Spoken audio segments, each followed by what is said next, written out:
Hi, it's the M.L.M for the Soul channel. I do have a new topic for today. Before I begin, I just would like to say, may the words and expressions of my mouth and the thoughts and meditations of my heart find favor and acceptance before you, Hashem, and the people I thank have inspired me. Hope they can inspire you as well. I will have links below this video to their sites. They are Rabbi Shalom Arush, Rabbi Lazer Brody, Rabbi Yosef Mizrahi, Rabbi M.L.M, Rabbi Elon Anava, Rabbi Yuval Ovadia, Rav Daniel Asore, Nisan Baruch Black, David Sachs, Rabbi Michael Skobek, Jews for Judaism, Rabbi David Asher, and Rabbi Yaron Ruvain. As well, if you've never checked out this channel before, I will have a link below to my first video, which explains what M.L.M for the Soul means, what it stands for, and what I'm doing.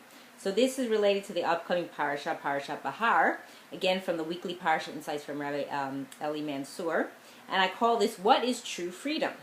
So in the beginning of the Parashat Bahar, we read the mitzvah of Yovel, the Jubilee year.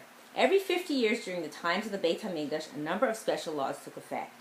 Agriculture activity was forbidden, just like during the year of Shemitah. Purchased property returned to its original owner, and Jewish servants were released.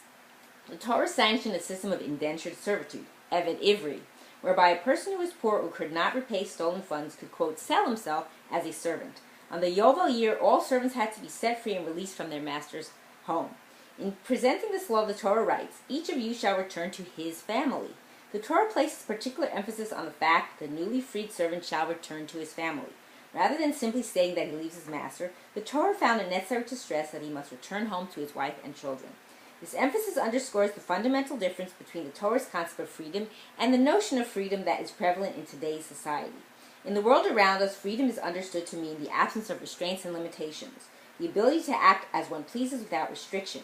People today think that being, quote, free means being able to indulge freely and act unrestrained on their instincts and impulses, without being bound to any structure or system.